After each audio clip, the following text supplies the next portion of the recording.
العظيم الذي لا إله إلا هو الحي القيوم وأتوب إليه.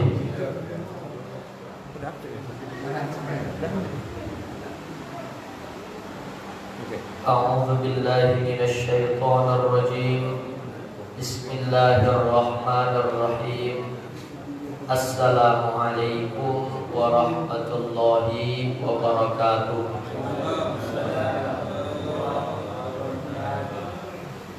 الحمد لله رب العالمين وبه نستعين على أمور الدنيا والدين نحمده حمدا شاكرين ونستجيب له استجابة الطائعين ونلبي حاجته تلبية الخاشعين.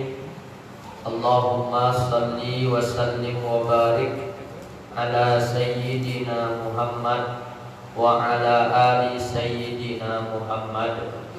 اللهم انفعنا بما علمتنا وعلمنا ما ينفعنا وارزقنا علوما تنفعنا في الدين والدنيا والآخرة. اللهم فقهنا في الدين وعلمنا التأويل.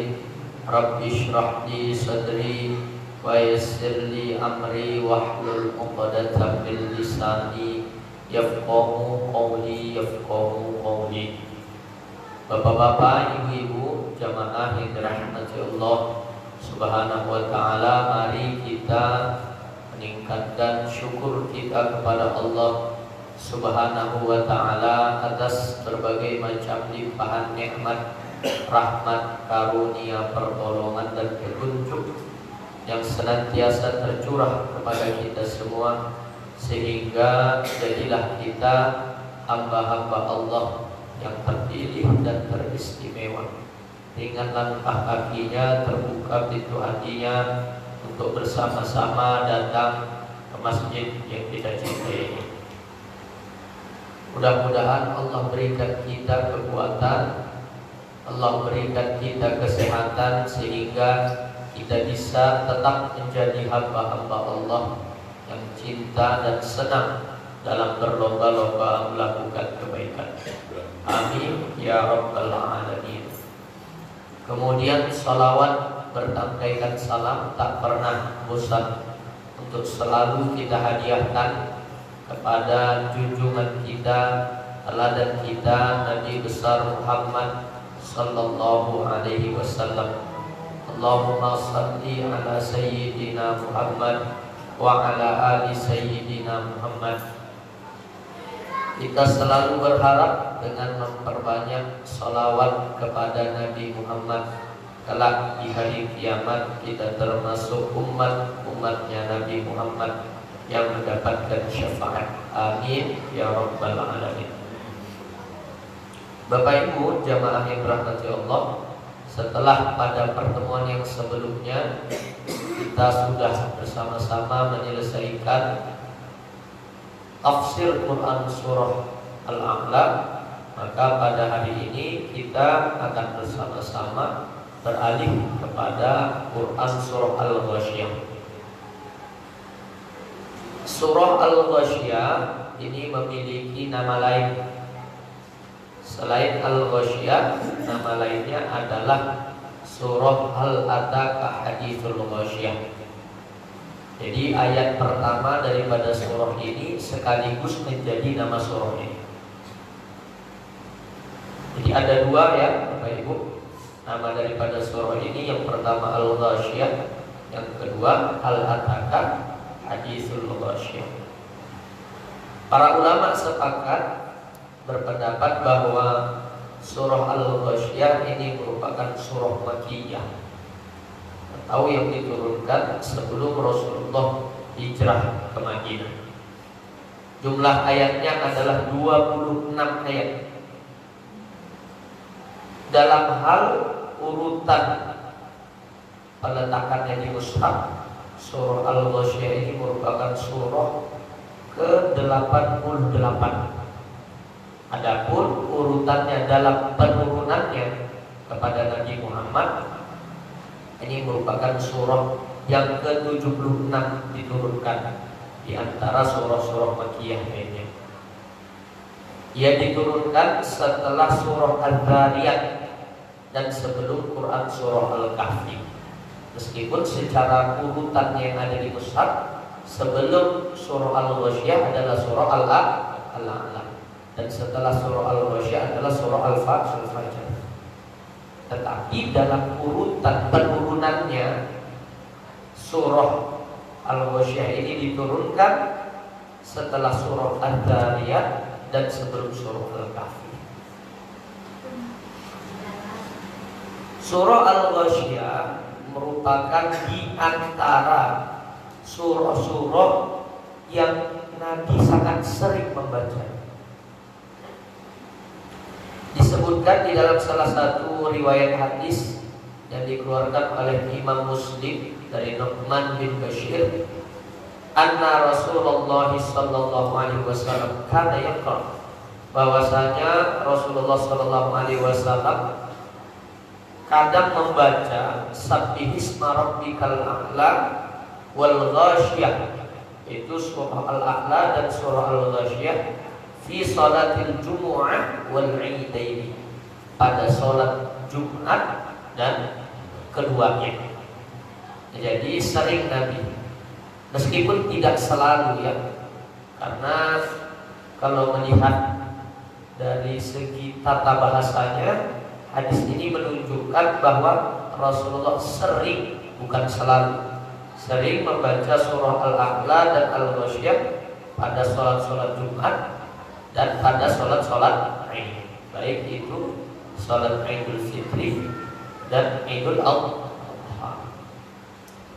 Makanya imam yang bijak itu sebenarnya ketika pada sholat-sholat Jumat yang mengerti, ketika dia menjadi imam, ya baiknya sunnahnya membawa Al-A'la pada rakaat pertama dan Al-Ghasyiyah pada rakaat kedua.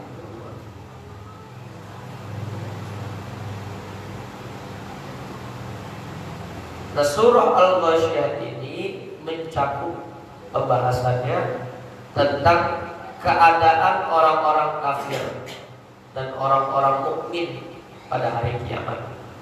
Sebagaimana surah ini mengajak kita untuk melihat bagaimana fenomena kudrah atau kekuasaannya Allah terhadap hamba-hambanya. Supaya apa? Supaya kita berpikir dan memperbanyak merenung. Kita ini terbiasa banyak bicara daripada banyak berpikir dan merenung.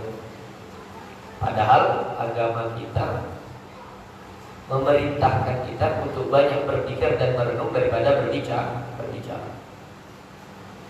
Lihat kalau itu, ketika seseorang jarang berpikir dan merenung, kemudian lantas dia memperbanyak bicaranya, kebanyakan bicaranya itu di luar dari kendalinya.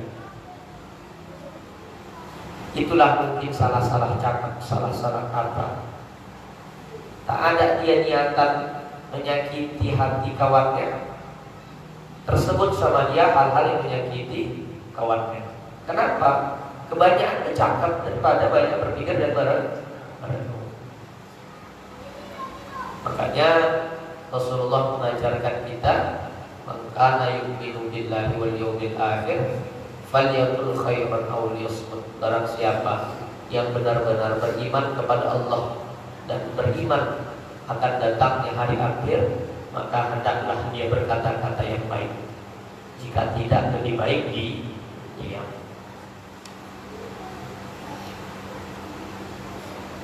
Nah, ayat ini mengajak kita untuk melihat bagaimana fenomena kekuasaan Allah terhadap hambanya, agar kita banyak berpikir dan merenung bahwasanya Allah sebagai Khalik yang menciptakan segala sesuatu yang ada dan yang terjadi pada hari kiamat, dan bahwasanya Allah lah satu-satunya yang berhak menerima ibadah dan ketaatan kita. Jangan terbalik ya Bapak Ibu ya. Semestinya Allah yang berhak menerima ibadah dan ketaatan kita. Jangan seolah-olah manusia yang kita jadikan sebagai sosok yang berhak menerima ketaatan. Jangan sampai ketaatan kita lebih besar kepada manusia daripada ketaatan kita kepada Allah. Kalau dipanggil Allah melalui azan, payah kaki bergerak, sulit kaki melangkah. Tapi kalau udah ditelepon sama atasan, apapun kesibukan kita tinggalkan.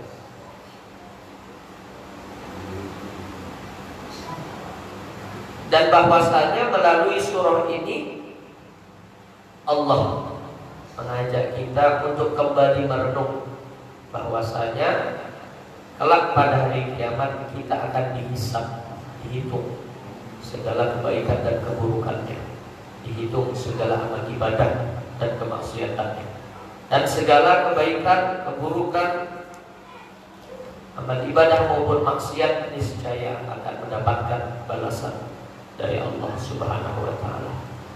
Bapak Ibu yang saya hormati, mari kita bersama-sama membaca Quran surah Al-Ghasyiyah. Bagi Bapak Ibu terutama yang sudah menghafal surah ini. A'udzu billahi minasy syaithanir rajim.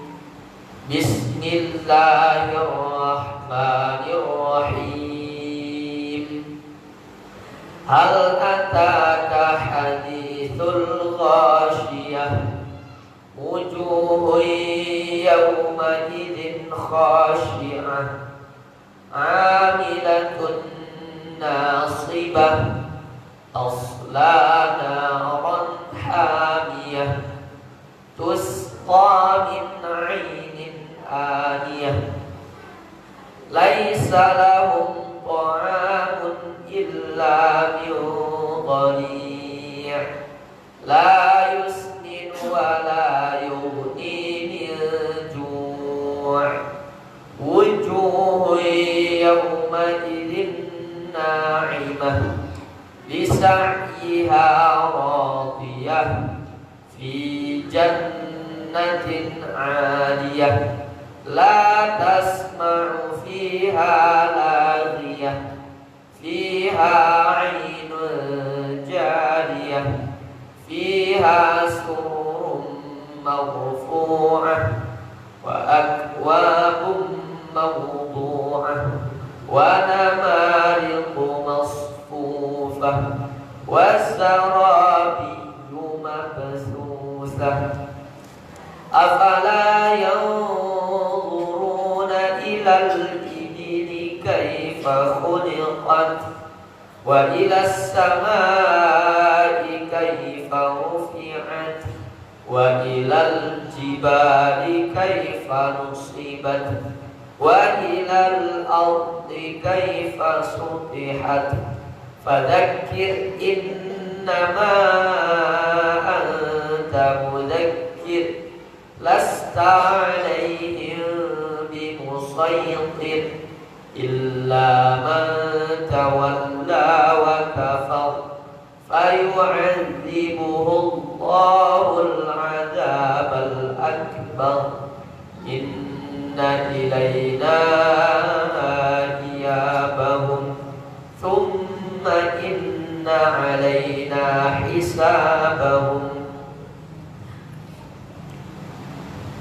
Bapak Ibu jamaah yang dirahmati Allah, pada ayat pertama Allah Subhanahu wa taala berfirman, hal ataka hadithul ghasyiyah, yang artinya apakah sudah datang kepadamu cerita tentang hari kiamat. Bapak Ibu, surah ini dibuka dengan kalimat tanya, yaitu melalui kata hal yang berarti apakah.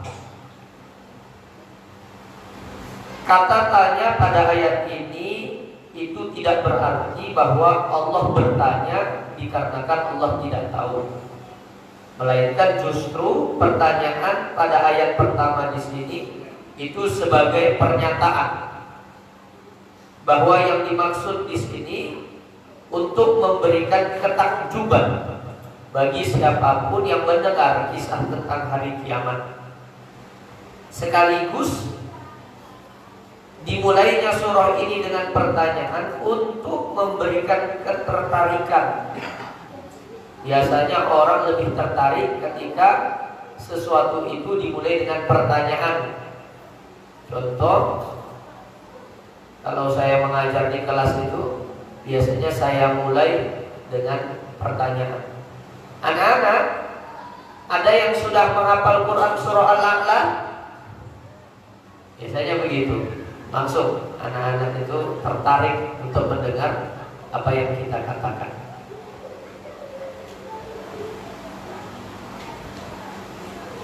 Nah, muncul pertanyaan, kenapa sering sekali di Al-Quran Allah berbicara tentang hari kiamat? Kita saja Bapak Ibu, selama kurang lebih setahun kita mengaji tafsir, barangkali ini sudah menjadi surah yang kedua yang secara khusus bicara tentang hari kiamat. Pernah kita sebelumnya membahas tentang surah Az-Zilzalah. Itu juga berbicara tentang hari kiamat. Di juz 30 saja banyak sekali surah-surah yang berbicara tentang hari kiamat. Ada juga surah Al-Qari'ah. Hari ini kita berbicara tentang surah Al-Ghasyiyah. Kenapa? Kenapa sering sekali di Al-Quran Allah berbicara tentang hari kiamat? Jawabannya Bapak Ibu, hal ini dikarenakan banyaknya di antara kita yang masih berlengah-lengah. Maksudnya abai, tidak peduli akan datangnya suatu peristiwa yang sangat besar, yaitu hari kiamat. Jadi Bapak Ibu, sering saja kita diingatkan dengan kedatangan hari kiamat, masih sering juga kita lalai. Berulang kali kita dibicarakan atau mendengarkan penjelasan dari guru-guru kita akan datangnya hari kiamat, masih juga tak termotivasi untuk melakukan ibadah. Ada satu masjid Bapak Ibu, saya rutin mengisi ceramah di situ sudah sejak lama. Yang jelas bukan masjid di Perumnas inilah, masjid di luar sana. Berulang kali saya di situ. Setiap kali saya khutbah Jumat di luar dari pengajian rutin, saya bahas tentang pentingnya menghadiri majelis ilmu. Sampai bubui Bapak Ibu mulut saya. Mulai dari sudut pandang Al-Quran maupun sudut pandang hadis. Begitu juga saya ceritakan motivasi-motivasi dari kisah-kisah sahabat yang menghadiri majelis ilmu. Ya tetap saja Bapak Ibu yang datang ke pengajian rutin itu sedikit. Jadi sifat manusia itu butuh untuk sering diingatkan. Itu sifat manusia. Bahkan sampai sekarang Bapak Ibu, BKM-nya pun tak datang ke majelis ilmu. Kadang saya di situ juga saya kadang sedih. Padahal BKM di masjid tersebut bukan seorang ustadz yang rutin ceramah ke sana kemari. Jadi 2 pertemuan aja dia datang. Pertemuan pertama datang, dalam hati saya mantap BKM-nya ini. Pertemuan kedua datang. Setelah pertemuan kedua tak pernah lagi datang. Nah begitu pula Bapak Ibu, berulang kali kita diingatkan akan datangnya hari kiamat, tetapi masih juga kita berlengah-lengah, masih juga kita lalai abai, tidak mempersiapkan diri.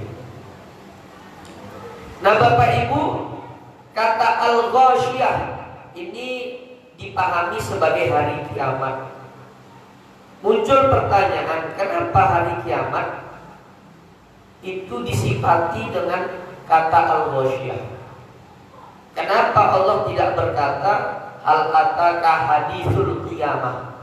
Kan bisa saja seperti itu. Kenapa Allah gunakan kata Al-Ghasyiyah untuk menyifati hari kiamat itu sendiri? Jadi Bapak Ibu, Al-Ghasyiyah itu secara bahasa artinya yang menutupi. Secara bahasa artinya yang menutupi. Maka penyifatan hari kiamat dengan kata al-ghasyiyah itu karena pada hari kiamat manusia ditutupi dengan berbagai macam kesulitan dan kepedihan. Jadi kalau udah datang hari kiamat, yang kita rasa itu hanya kesulitan dan kepedihan. Dan pada hari kiamat akal kita ditutupi sehingga kita tidak memikirkan sesuatu apapun kecuali hari kiamat itu sendiri. Makanya pernah saya sampaikan, begitu datang hari kiamat, Allah katakan di dalam Al-Quran pada ayat lainnya, yauma yafirrul mar'u min akhihi. Kita punya saudara kandung, kita pergi meninggalkannya. Wa ummihi wa abihi. Ayah dan oma kita pun kita tinggalkan. Wa sahibatihi wa bani. Istri kita, suami kita tinggalkan. Anak-anak kita yang begitu kita sayangi, kalau udah datang hari kiamat, kita pergi tinggalkannya. Kenapa? Karena saking betapa mengerikannya lah keadaan hari kiamat. Maka pada hari itu kita tidak memikirkan apapun kecuali hari kiamat itu sendiri. Makanya dikatakan sebagai al-ghasyiyah yang menutupi diri kita sehingga tidak ada apapun yang kita rasakan kecuali kesulitan dan kepedihan. Menutupi akal kita sehingga tidak ada sesuatu apapun yang kita pikirkan kecuali hari kiamat itu sendiri. Hal ataka hadithul ghasyiyah, kata Syekh Muhammad Sayyid Tantawi.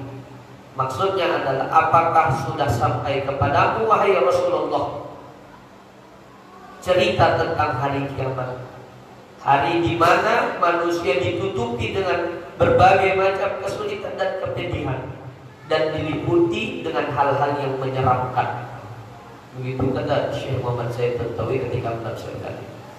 Jadi hari kiamat juga diliputi dengan hal-hal yang menyeramkan.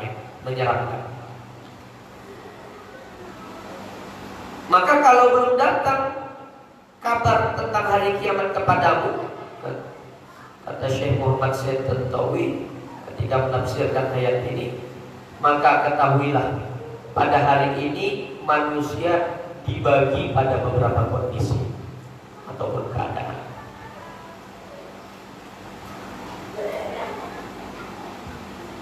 Dimulainya surah Al-Ghasyiyah dengan ayat pertama ini menunjukkan bahwa pentingnya berita tentang hari kiamat, yang mana kita diharuskan untuk mempersiapkan diri agar kita tidak menjadi orang-orang yang diliputi kerugian pada hari tersebut. Kemudian pada ayat-ayat selanjutnya Allah merincikan bagaimana kondisi-kondisi manusia pada hari tersebut. Pada ayat kedua Allah katakan, wujuhun yawma idzin khashi'ah. Wajah-wajah orang-orang pada hari itu tunduk dan terhina. Tunduk dan terhina.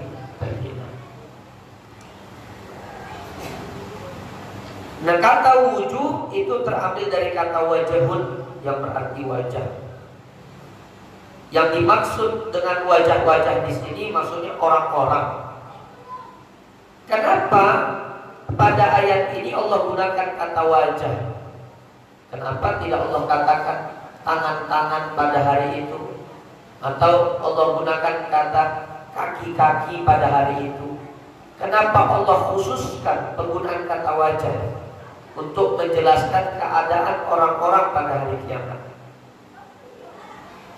Kata Syekh Muhammad Sayyid Tantawi, itu karena wajah merupakan anggota tubuh yang paling mulia, dan dengan wajahlah seseorang dapat dikenali. Kalau cuma badannya saja yang diperlihatkan, payah kita mengenali siapa itu. Tapi begitu kita melihat wajahnya, maka kita dapat mengenali orang tersebut. Nah, penggunaan kata wajah di ayat kedua ini juga karena di wajahlah dapat terlihat kesedihan dan kegembiraan seseorang. Kadang tanpa kita tahu apa yang terjadi pada diri seseorang, cukup melihat wajahnya kita dapat menilai apakah dia sedang bersedih atau berbahagia. Makanya pandai-pandai kita melihat wajah seseorang. Kalau muka kesuntu, nampaknya emosi, jangan kita bercanda-bercanda sama dia. Ditumbuknya kita nanti. Saya teringat Bapak Ibu, ini contoh yang tidak baik ya Bapak Ibu. Jadi dulu saya sewaktu sedang menghafal Al-Quran, saya punya guru yang begitu luar biasa. Jadi guru saya ini didatangkan dari Jawa. Saya termasuk murid kesayangannya karena saya diantara murid-muridnya yang paling cepat menghafal Al-Quran dan bacaannya yang paling baik. Jadi saking dekatnya, sering saya disuruh menginap di rumah guru saya waktu itu. Jadi makan sama beliau. Jadi yang namanya anak-anak, waktu itu saya masih duduk di kelas 10 kalau sekarang. Kalau dulu kami bilangnya 1 aliyah pesantren. Jadi sewaktu kami mengobrol, duduk-duduk, saya mau bercanda sama guru saya. Seringnya saya bercanda. Jadi bercanda saya pun sebenarnya ini kurang pantas. Saya lihat kaki guru saya, tak ada satupun bulu kakinya. Jadi saya saya singgah kayak mana ya Ustaz ini? Anak laki-laki kok nggak ada bulu kaki. Saya bilang seperti itu. Jadi langsung ditembak sama guru saya, melotot dia, bakawan di dalam hati saya. Bangkit saya Bapak Ibu, ditampari saya sama guru saya. Diam saya. Jadi begitulah kita Bapak Ibu, pandai-pandai kita melihat wajah seseorang. Waktu itu tak saya perhatikan pula wajah guru saya, mungkin lagi gak enak hati beliau. Nah, kembali lagi pada tafsir Quran surah Al-Ghasyiyah ini ayat kedua, penggunaan kata wajah pada ayat ini disebabkan karena melalui wajahlah diketahui penderitaan atau kebahagiaan seseorang.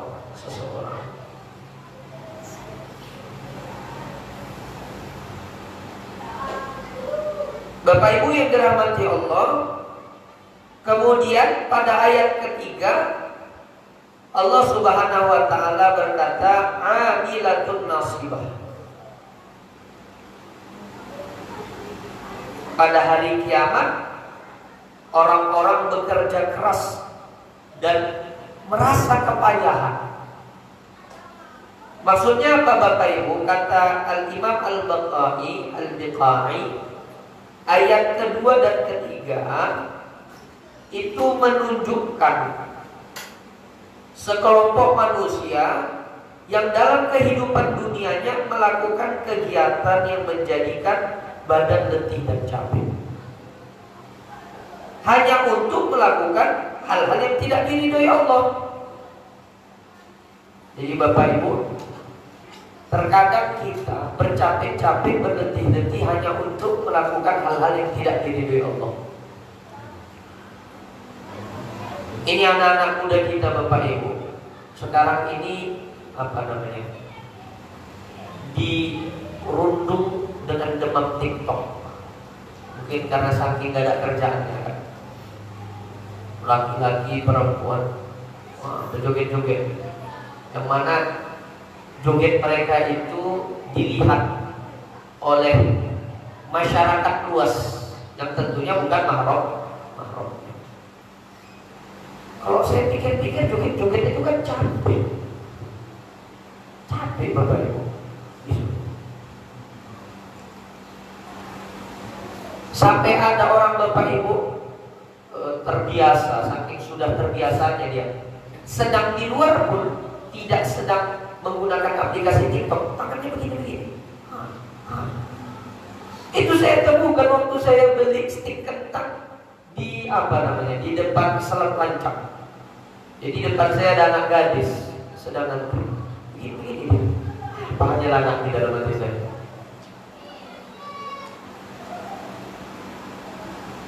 Nah, kata Al-Imam Al-Biqai, Ada sekelompok manusia yang dalam kehidupan dunia melakukan kegiatan yang menjadikan badan letih dan capek, hanya untuk melakukan hal-hal yang tidak diridhoi Allah.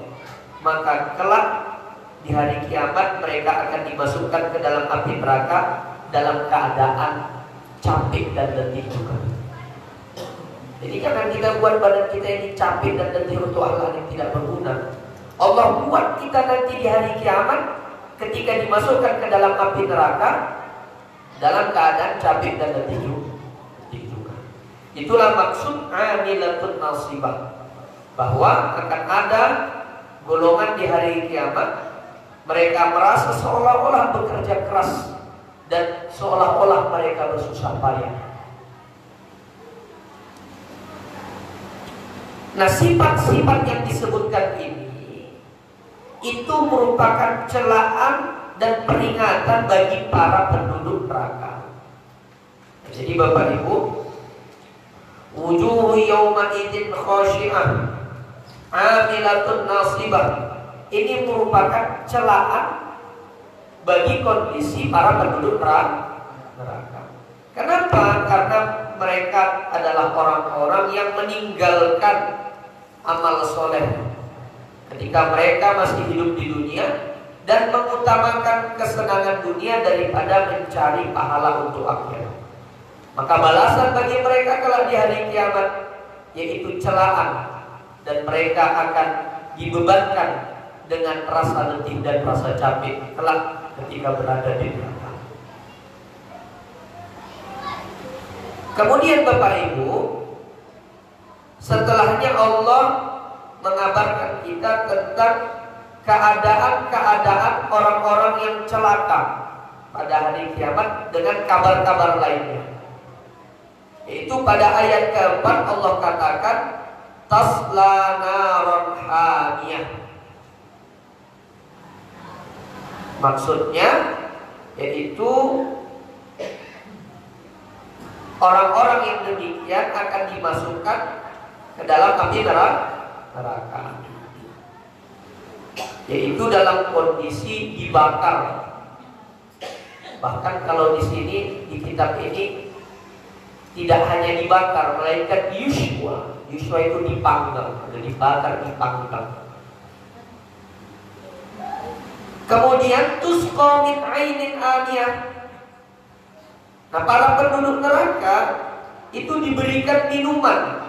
Tusqa itu artinya diberikan minuman. Min ainin aniyah, dari mata air. Mata air yang begitu panas. Begitu kata para ulama. Nah, kata Ibnu Abbas, mata air yang dimaksud di sini adalah mata air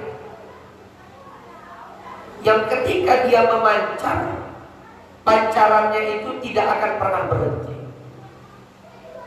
dan tingkat kepanasannya itu 1.000.000 kali lipat daripada tingkat kepanasan air yang ada di dunia ini. Itu minuman para penduduk neraka. Kemudian kata Allah pada ayat ke-6, laisa lahum ta'amun illa min dharin la yusminu wa la yughni min ju'. Tidaklah mereka mendapatkan makanan kecuali dharin, yang mana tidak menggemukkan mereka dan tidak pula menghilangkan rasa lapar mereka. Jadi di antara nama makanan para penduduk neraka itu namanya dharin. Apa itu dharin, Ustaz? Kata Syekh Muhammad Sayyid Tantawi, dharin itu adalah tumbuhan yang terdapat di neraka yang dipenuhi dengan duri, yang rasanya pahit, kemudian panas, dan memiliki aroma yang sangat tidak sedap.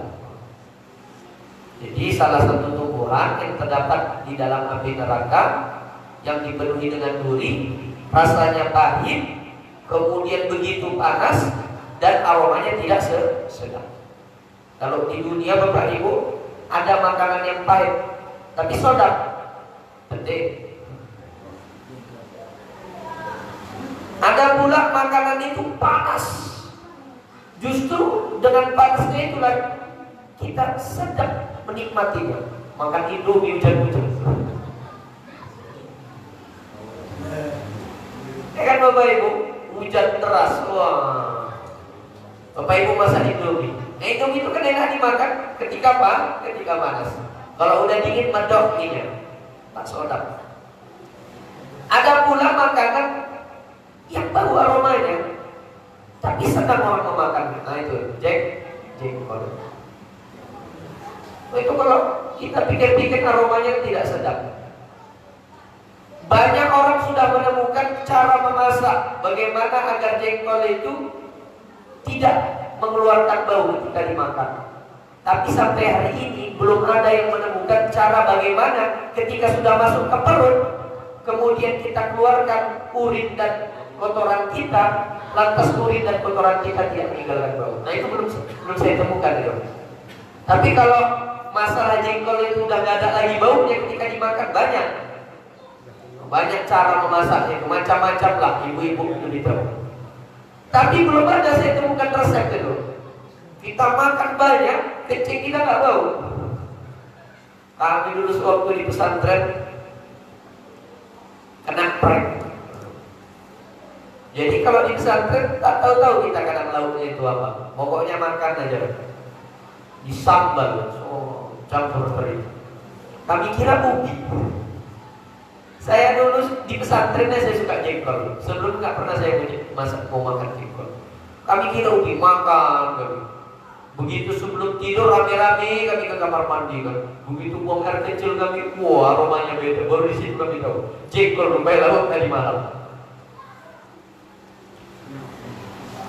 Kalau di dunia ada makanan pahit, panas, bau tidak sedap yang suka kita memakannya, tetapi Bapak Ibu, di hari kiamat akan ada tumbuhan yang akan menjadi makanan para penduduk neraka yang rasanya pahit, kemudian panas dan aromanya begitu tidak sedap, begitu tidak sedap aromanya, yang tidak ada satupun makhluk di muka bumi ini yang mau untuk menyantap dan memakannya.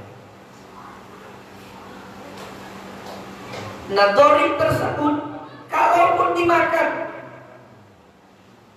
la yusmin wa la yughni min ju', la yusmin, tidak akan pernah menggemukkan. Tak gendut-gendut kita memakannya. Artinya tak jadi daging.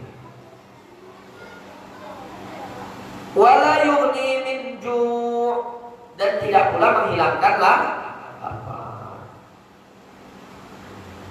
Maka kata Syekh Muhammad Sayyid Tantawi, melalui ayat-ayat ini kita dapat melihat bahwa Allah memberitakan dan menceritakan kepada kita bagaimana betapa celakanya keadaan para penduduk api neraka yang begitu menyedihkan dan begitu menyakitkan. Fasta'iddu, maka bersiaplah. Maksudnya persiapkan diri, jangan sampai kita termasuk ke dalam salah seorang penduduk api neraka. Nah Bapak Ibu, ayat-ayat yang tadi kita jelaskan itu merupakan kondisi para penduduk api neraka.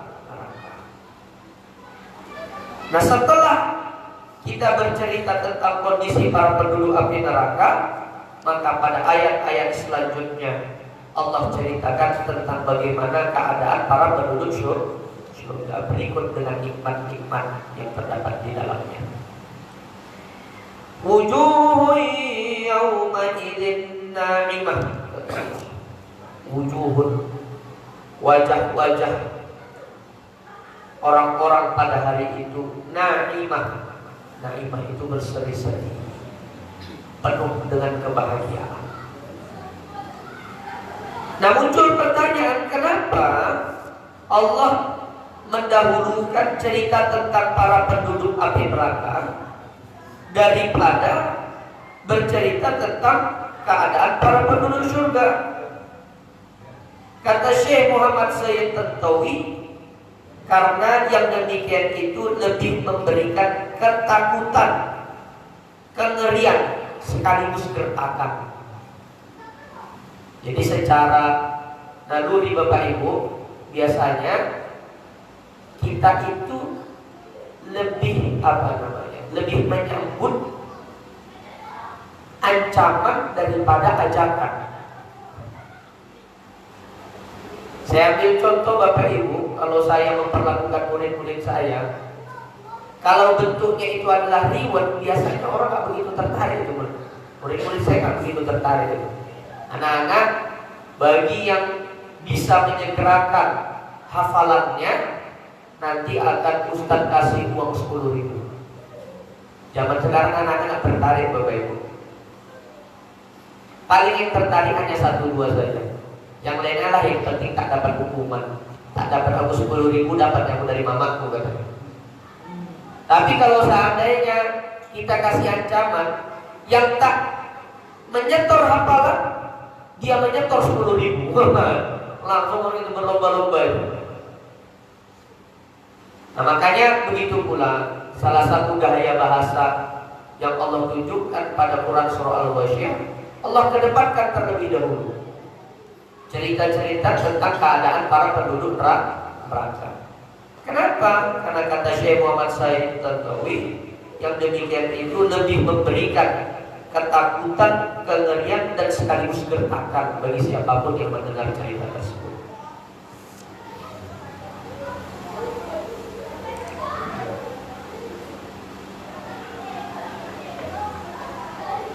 Maka maksud wujuhu yauma idzin na'imah adalah wajah-wajah para penduduk surga kelak di hari kiamat itu berseri-seri, diliputi dengan kebahagiaan, disebabkan karena betapa banyak nikmat yang ia dapatkan ketika ia berada di surga sebagai balasan atas amal soleh yang ia lakukan semasa hidup di dunia.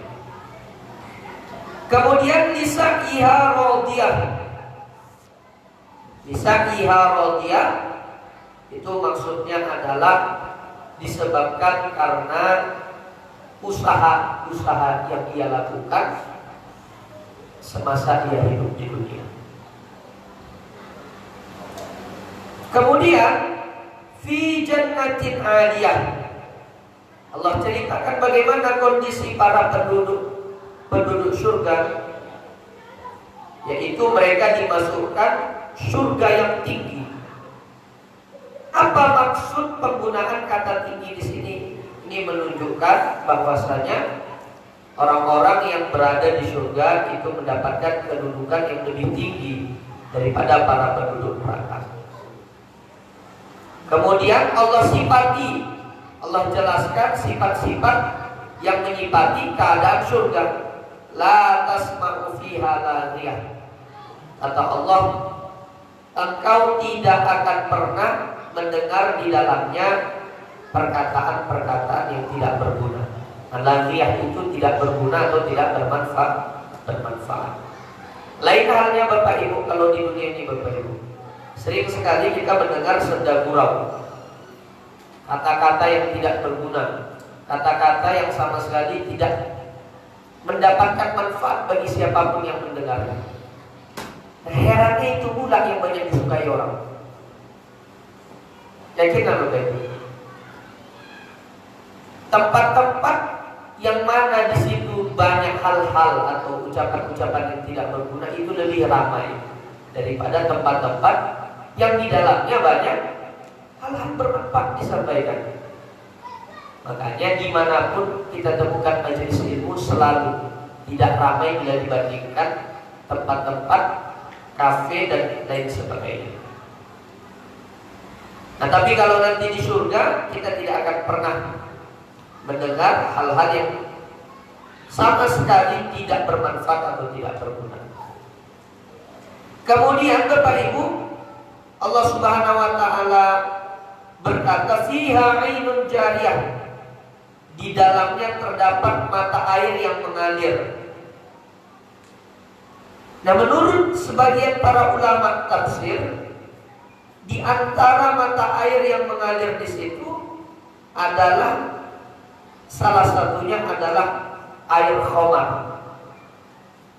Jadi Bapak Ibu, khamar itu di dunia diharamkan, tetapi nanti kalau kita berada di surga, khamar itu dihalalkan. Tetapi yang dimaksud khamar di sini adalah khamar yang tidak memabukkan. Hal ini sebagaimana Allah sebutkan pada Quran surah Muhammad, "Mathalul jannati allati wu'idal muttaqun fiha anharu min ma'in ghairi asin wa anhar min labanin lam yataghayyar ta'muhu wa anhar min khamarin ladzatin lisyaribin wa anhar min asalin musaffa." Perumpamaan surga yang dijanjikan bagi orang-orang yang bertakwa, di dalamnya terdapat sungai yang mana airnya